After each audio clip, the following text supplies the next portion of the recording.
You can't be serious, Trevor. Who is she? I demanded, my voice trembling with a mix of anger and disbelief. Trevor didn't flinch. I'm dead serious. This is Jasmine. We're moving in together, and I want a divorce, he declared, his eyes cold and unfeeling. The woman standing next to him, with her perfectly manicured nails and smug expression, chimed in, Pack your bags, Monica. Your time's up. I felt the ground shift beneath me. My eyes darted between Trevor and Jasmine, searching for some hint of a joke, a misunderstanding, anything, but their unwavering expressions confirmed the awful truth. After 25 years, this is how you do it, I whispered, barely able to form the words. Trevor shrugged. It's time for a change. I'm tired of the same routine. Jasmine makes me feel alive. And what about your children? What about our life? I pleaded, hoping to stir some emotion in him. They're adults now. They'll understand, he stated callously.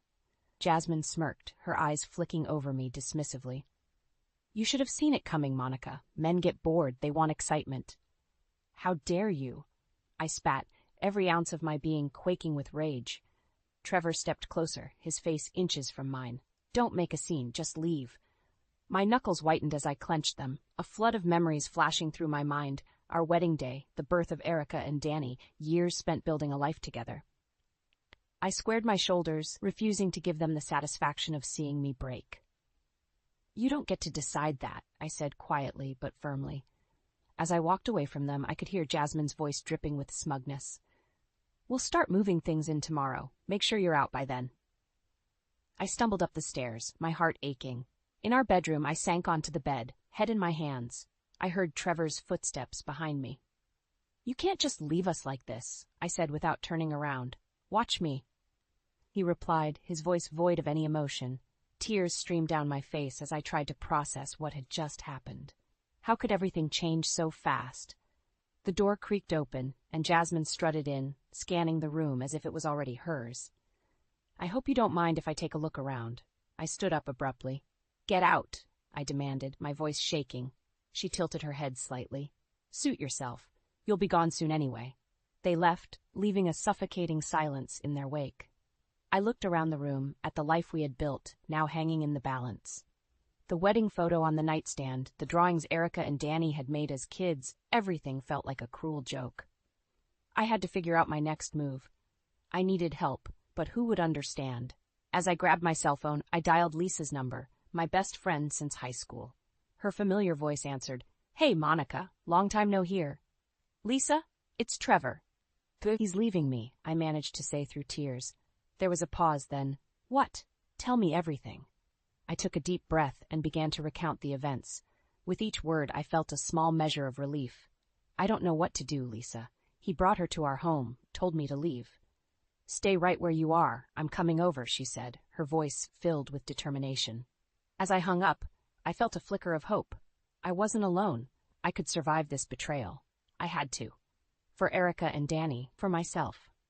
I heard the garage door open and close at odd hours, signaling Trevor's comings and goings. Most nights he didn't come home at all. When he did, it was usually with Jasmine.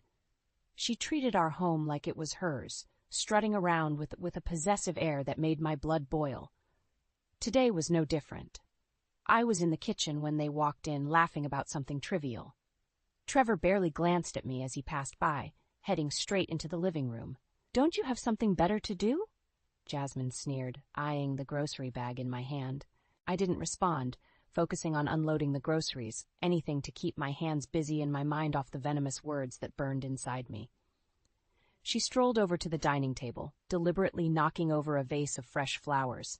Petals scattered across the table, a once beautiful arrangement, now a mess. Oops, how clumsy of me, she said with a fake gasp. I clenched my jaw. Why do you keep coming here, Jasmine? You have your own place. She smirked, tilting her head. Because I can. Trevor likes having me around. Don't you, sweetheart? She called out to Trevor, who was mindlessly flipping through TV channels. Yeah, sure. Trevor responded without enthusiasm, his eyes glued to the screen. In that moment, the phone rang, startling all of us. I picked it up, recognizing Erica's voice immediately. Hey, Mom, Danny and I are coming home this weekend. We thought it'd be nice to spend some time together. Is that okay? Of course, sweetie.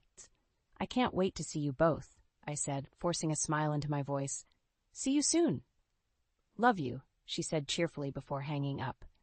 I turned back to see Jasmine leaning against the counter, arms crossed. Looks like the kids are coming over. Should we tell them the news, or do you want the honors? They're coming to see their mother, not you, I snapped. Trevor finally tore his eyes from the TV. They should know. Sooner or later, they'll find out, he said dismissively. Not now, I insisted, my voice trembling. We'll talk when they're here. Jasmine rolled her eyes. Fine, just make sure you're ready for that conversation.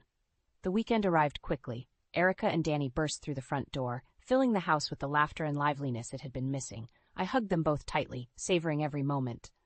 Mom, is everything okay? You seem off, Erica observed, her brow furrowed in concern. Danny nodded, glancing towards the living room where Trevor and Jasmine were sitting. Yeah, what's going on? He asked. Taking a deep breath, I led them to the kitchen, away from prying eyes. There's something you need to know, I began, struggling to find the right words. Your father and we're getting a divorce. He's been seeing someone else. Erica's eyes widened in shock, while Danny clenched his fists. Are you serious? Dad, how could you? Erica shouted as she stormed into the living room. Trevor looked up at her, unbothered. It's complicated. We're just going in different directions. Danny followed, his voice trembling with rage. Complicated? You're destroying our family. Jasmine stood up, looking between all of us. Trevor needs someone who can keep up with him. Monica couldn't handle it. Simple as that. The room fell into a tense silence as Erica turned to me, her eyes filled with empathy and anger. Mom, we'll help you through this. You don't deserve any of this, she said softly. Danny nodded. We'll make sure you're okay. You're not alone. In that moment, I felt a surge of strength. Their love and support gave me hope. This was just the beginning, but already I felt a resolve solidifying within me. With Erica and Danny by my side, I could face whatever lay ahead. Sunday morning, the weight of last night's conversation hung heavily in the air. Erica and Danny were unusually quiet during breakfast. Trevor and Jasmine, predictably, were nowhere to be found. As we cleared the plates, Erica turned to me, her eyes filled with concern. Mom, you should really think about the divorce. Get ahead of this, she urged, her voice steady. I know, sweetheart, but it's all so overwhelming, I replied, wiping my hands on a dish towel. Danny joined in, his tone filled with determination. We're with you, Mom. You don't have to face this alone. Just then, the front door opened and Trevor walked in, followed by Jasmine. They were laughing, oblivious to the emotional wreckage they had left behind. Morning, everyone, Trevor announced, attempting a cheerful tone. Erica's eyes narrowed. Dad, how can you act like nothing happened? Jasmine smirked, slinging her arm through Trevor's. We just had a great breakfast. What's the problem, Erica? The problem, Jasmine, Danny shot back, is that you have no respect for our mom or our family. You waltz in here like you own the place. Trevor raised his hands in a gesture of peace. Calm down, Danny. There's no need for this hostility. Let's just enjoy the weekend. Erica shook her head in disbelief. Enjoy the weekend? After everything you've done? This isn't just your life, Dad. You've torn our family apart. Trevor sighed, looking genuinely puzzled. I didn't mean for it to be like this. Life just got complicated. Complicated? That's your excuse? Erica retorted, her voice rising. Jasmine stepped forward, her eyes cold. Look, maybe it's best if Monica just leaves now. It'll make it easier for everyone. I felt a fire ignite inside me. You don't get to decide when I leave, I said firmly. Trevor glanced at me, his expression hardening. Monica, why drag this out? We both know it's over. Danny stood protectively beside me. Mom has sacrificed everything for this family. She deserves better than to be thrown out like garbage. Erica nodded in agreement. Dad, if you can't see that, then you're more lost than we thought. Trevor looked taken aback by their united front. Jasmine, however, remained unfazed. Fine, stick around if you want, Monica, but just know, Trevor and I are moving forward with our life, with or without your consent. Erica turned to me, her eyes pleading. Mom, please, talk to an attorney. Protect yourself. I nodded slowly, feeling the strength their support provided. You're right. I need to start protecting myself. The rest of the day passed in strained silence, with Trevor and Jasmine acting as if nothing had changed. Later that evening, as I hugged Erica and Danny goodbye, I felt a newfound resolve. I'll be okay, I assured them, watching them drive away. That night, I dialed David, the divorce attorney Lisa had recommended. "Mr. David, I need your help," I said, gripping the phone tightly. "Of course, Monica. Let's get you through this," he responded, his voice calm and reassuring.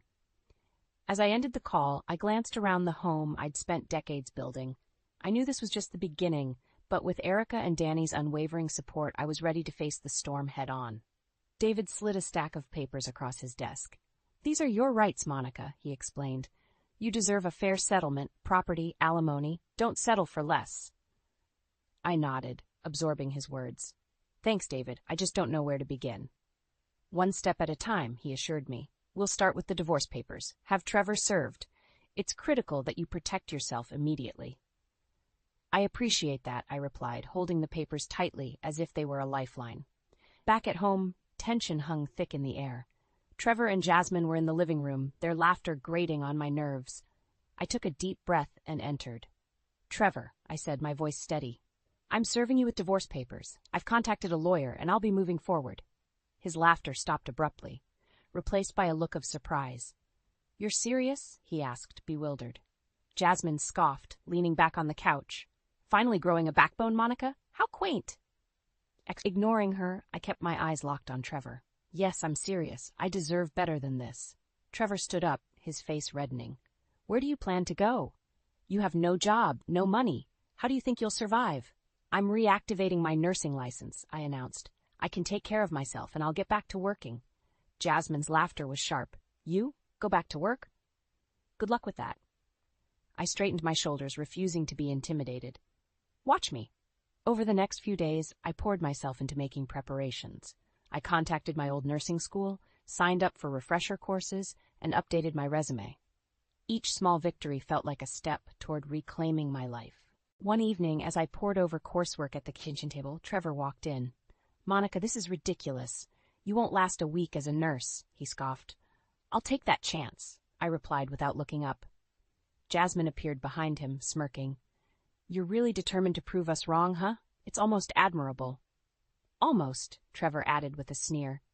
Ignoring their jabs, I received an email from a nearby clinic looking for part-time nurses. A smile crept onto my face.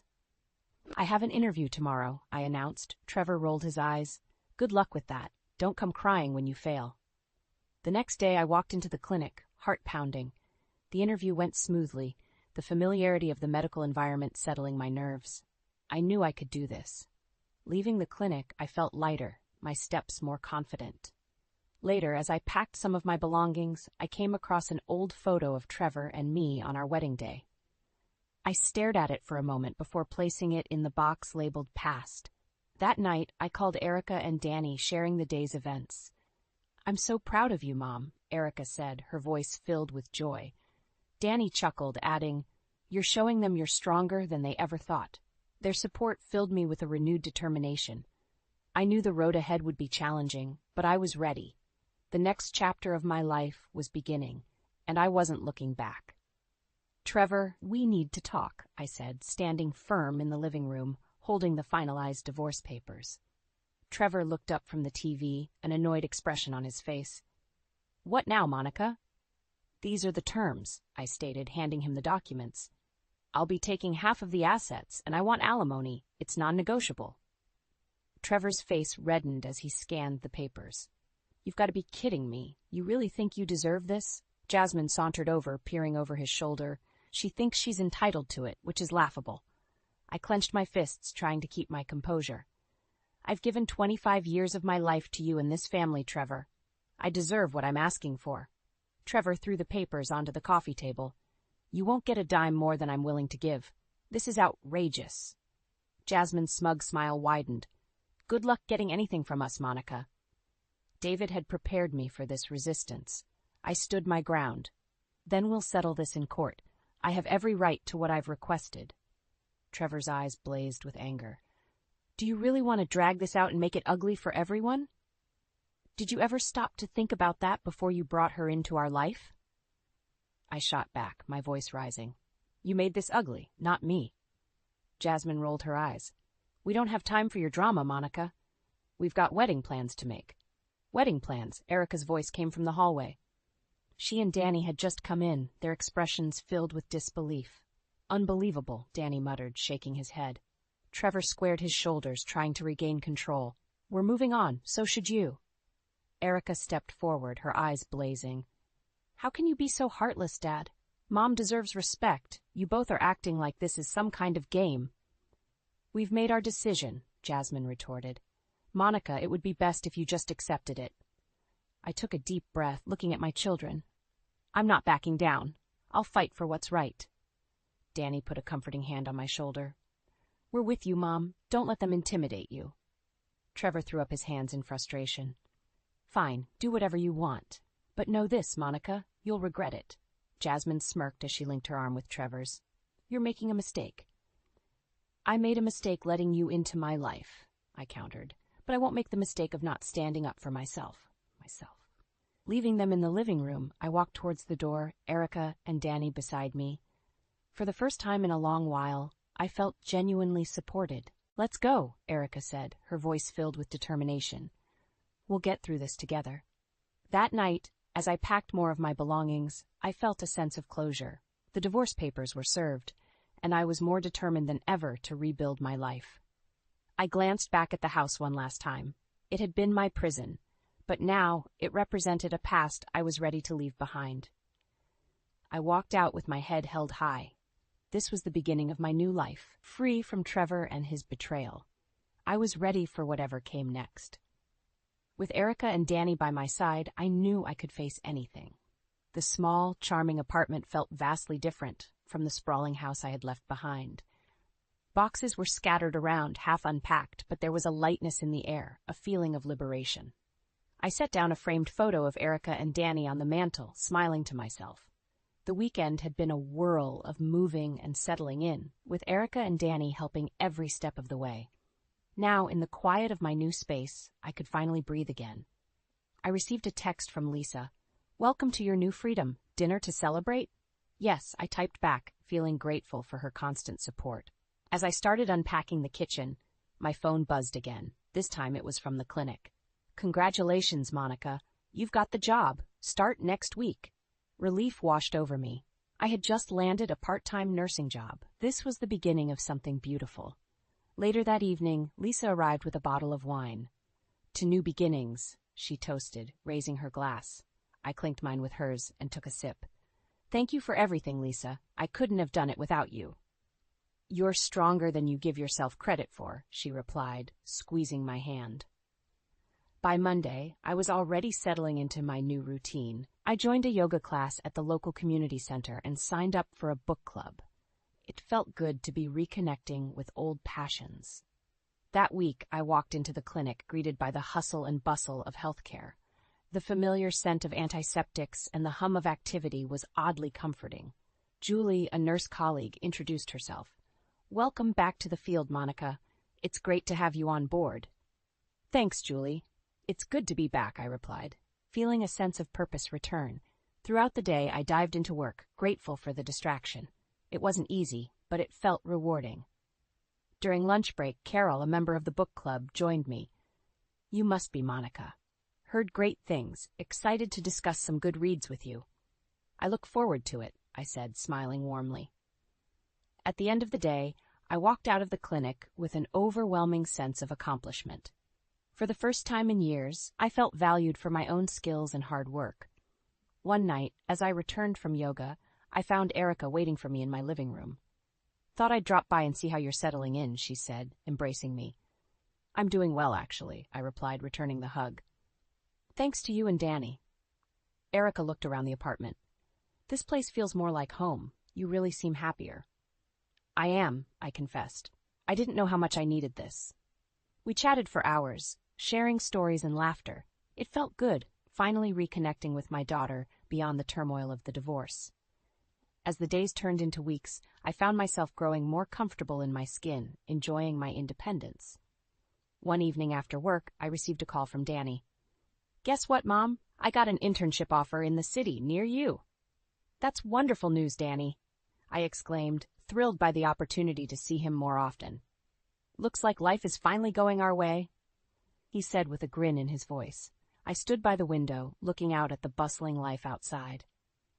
The chapter with Trevor was over, but a new one had just begun. For the first time in a long while, I felt hopeful and excited about the future. My life was blossoming, and I was determined to make the most of every new opportunity. Months flew by in a blur of work, yoga, and book club meetings. One afternoon, as I enjoyed a coffee with Lisa at the local cafe, she leaned in conspiratorially. "Have you heard the latest about Trevor and Jasmine?" "No." "What's up?" I asked, curiosity piqued. Lisa grinned. "It's all over town. Their marriage is falling apart. Jasmine's been calling everyone, complaining about Trevor." I took a slow sip of my coffee, letting her words sink in. Really? What did she expect? Marrying a man who cheated on his wife? As if summoned by our conversation, my phone buzzed. The screen flashed. Jasmine. I hesitated before answering. "Hello? Monica, it's Jasmine." Her voice was tense, almost desperate. "I need to talk to you." "What for?" I asked, surprised by my own indifference. "Please, it's important. Can we meet?" "Fine," I agreed, more out of curiosity than anything else. "The cafe near my place in an hour." I hung up and turned to Lisa. This should be interesting. An hour later, I spotted Jasmine at the cafe, looking frazzled and exhausted. She was a far cry from the confident woman who had invaded my life months ago. "Thanks for meeting me," she started, wringing her hands. "Get to the point, Jasmine. I have a life to get back to," I said, leaning back in my chair. "It's Trevor. He's impossible to live with. Lazy, controlling, and completely useless with our baby," she blurted out, her voice cracking. I raised an eyebrow. "Oh, and what did you expect?" Jasmine's eyes filled with tears. "I thought he'd be different with me, but I was wrong. He's a nightmare. I don't know what to do." I felt a strange sense of satisfaction, but kept my tone neutral. "Maybe you should have thought about that before breaking up a family." "Monica, please," she pleaded. "I don't know how to handle this." I stood up, feeling an overwhelming surge of empowerment. "You made your bed, Jasmine. Now you have to lie in it. I warned you about the consequences. Goodbye." As I walked away, I felt a weight lift off my shoulders. Karma had finally come knocking, and it was not my job to clean up the mess it left behind. The next day at the clinic, Julie caught me during lunch. "I heard someone's having trouble at home," she said with a knowing look. "News travels fast," I replied, smiling. "Want to grab a drink after work? You could use a distraction," she suggested. "Sounds perfect," I agreed. Later that evening, as we clinked glasses at a cozy bar nearby, I realized how far I had come. Surrounded by genuine friends and flourishing in my own career, I felt a sense of pride and contentment that had been missing for years. That night, I returned to my apartment with the contentment that I had been lacking for years. I knew that this new chapter of my life was just beginning, and I was ready for whatever came next. It had been almost a year since I left Trevor, and my life had taken a turn for the better. My small apartment felt like home, and my job at the clinic was fulfilling. Erica and Danny visited often, bringing laughter and vitality into my space. One evening, Erica and I were getting ready to head to a concert, something we hadn't done together in years. "Mom, you look amazing," Erica said, smiling as she adjusted her earrings in my living room mirror. "Thanks, sweetie. It feels good to go out and enjoy life," I replied, slipping on my favorite pair of shoes. Just then, there was a knock on the door. I furrowed my brow. Who could that be? I opened the door to find Trevor standing there, looking disheveled and desperate. "Monica, can we talk?" Erica's expression hardened. "Dad, now isn't the time." Ignoring her, Trevor stepped inside, his eyes pleading. "Monica, please, I made a mistake. Leaving you was the worst decision of my life. Can we try again?" I blinked, taken aback by his sudden change of heart. "You have some nerve, Trevor, after everything you put me through?" He nodded, appearing genuinely remorseful. "I know, Monica, I was wrong. Jasmine, it was a disaster. I want to make things right." Erica stepped between us, her voice steely. "Dad, Mom has moved on. She doesn't need you to fix anything." Trevor's gaze shifted to Erica, then back to me. "I can't change the past, but I'm asking for a second chance." I took a deep breath, feeling a mix of emotions, anger, sadness, but most of all a newfound strength. "Trevor, you shattered our family and treated me with utter disrespect. I've rebuilt my life, and it's better without you. There's no going back." His face fell, but I felt only relief. "Please, Monica," he whispered. "No, Trevor," I said firmly. "You need to face the consequences of your actions. It's time for you to move on, just like I have." Erica nodded in agreement. "It's over, Dad. You need to respect that. Trevor stood there for a moment, looking defeated. Finally, he turned and walked out without another word, closing the door softly behind him. As he left, I felt an overwhelming sense of release and clarity. Erica hugged me tightly. You did the right thing, Mom. You deserve so much better. I know, I replied, my voice clear and resolved, and I'm ready to embrace it. Later at the concert, surrounded by music and joy, I felt truly free. Erica and I danced and laughed, creating new memories. Standing in the middle of the crowd, I looked around and realized how far I had come. With my daughter by my side and a world of opportunities ahead, I felt a deep sense of fulfillment. My past with Trevor was now a closed chapter. The future was mine to shape, and I was eager to fill it with happiness and growth. As the night ended and we walked back to my apartment, I looked at Erica and smiled. Here's to new beginnings, I said, my heart light and hopeful. Here's to your revival, Mom, Erica replied, squeezing my hand. For the first time in a long time, I felt truly at peace, ready to embrace whatever came next.